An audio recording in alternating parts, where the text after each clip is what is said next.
Hi, thank you for joining me today. In this video, we're going to continue the exercises in which I present you with several sentences. Embedded within those sentences are multiple errors that I'll ask that you pause the video to correct and resume so that we can jump directly into the edits to see if your edits mirror the ones that I present to you. Of course, if you have any variations or any differences or any challenges to what you see, please feel free to use the comment section below.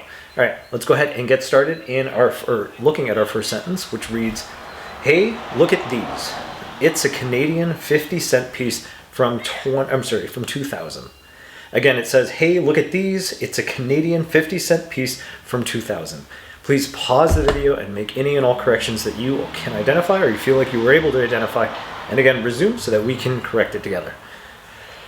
Excuse me.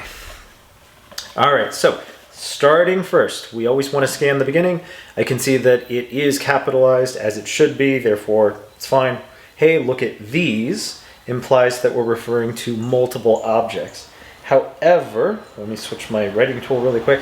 However, in the context of the sentence, it says it's a Canadian 50-cent piece, which means in that second part, so that second clause, I'm referring to an individual coin as opposed to multiple coins. Therefore, these does not agree with the fact that I'm dealing with a singular coin, so I will change it to "look at this," referring to a specific singular item. So, "Hey, look at this." It's the incorrect form. This implies possession. Instead, I'm looking for the contraction, which is "it" plus "is." So the base word should be "it" plus "is," written as "it" apostrophe S. So it is a Canadian, which is a proper noun. It's the name of a country in this case, or the kind of currency from this country. 50-cent piece. But you'll notice that I have a double consonant here. It should be F-I-F-T-Y. 50-cent piece, one word, that's fine, from 2000.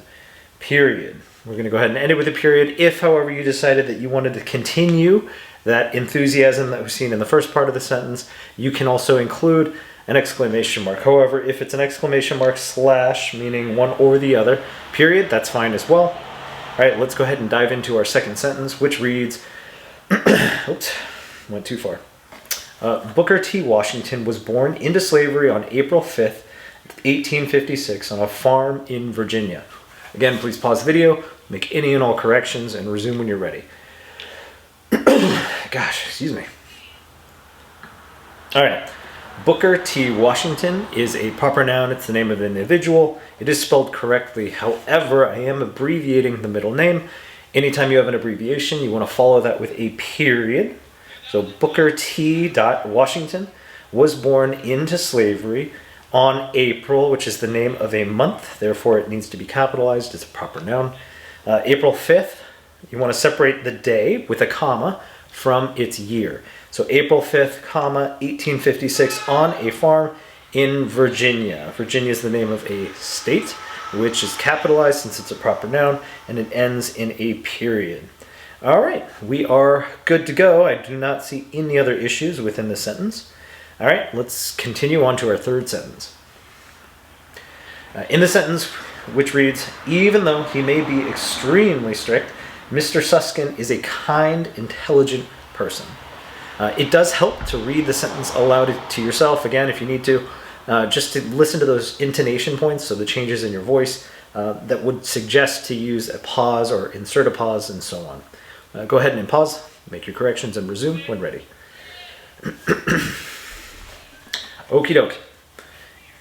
So it's starting at the beginning, does begin with a capital. I see the word even capitalized.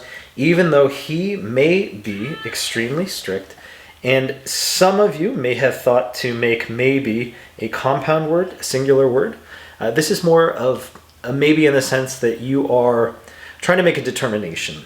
Instead, we're trying to say even though he may, in fact, be, which is the variation we want. So the may and be separated is fine.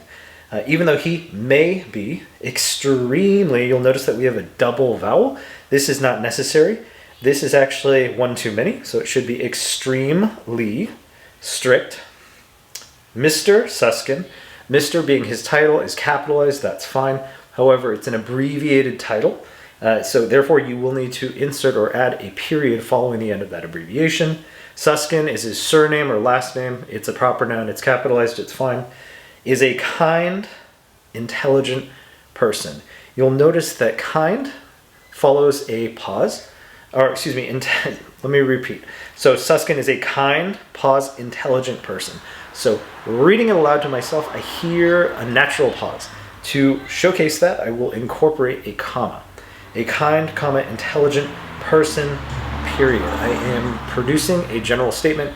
Therefore, to punctuate the end of it, it's just a period. And our final sentence, which reads, what has now known as San Francisco used to be a village called Yerba Buena. Again, please pause, make your corrections, and resume when ready. Alrighty. What is the first word in the sentence? Unfortunately, it is lowercase. Therefore, I know I need to correct it by capitalizing it. What has now known as San Francisco does not make sense. Instead, it should be what is a to-be verb, now known as San. It's the first part of a two-part name. San Francisco, therefore, proper noun needs to be capitalized. Used to be a village called Yerba Buena. So what is now known as San Francisco, pause, used to be known, should be, used to being a village? No, used to be known as a village called Yerba Buena, period. Yerba Buena being a proper noun, both parts spelled correctly and also capitalized, and as it is correct. Okie doke.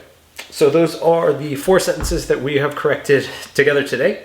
Again, if you found any other variation on what I've given you, or perhaps you disagree, or have a comment to make, please feel free to leave those comments in the comment section below.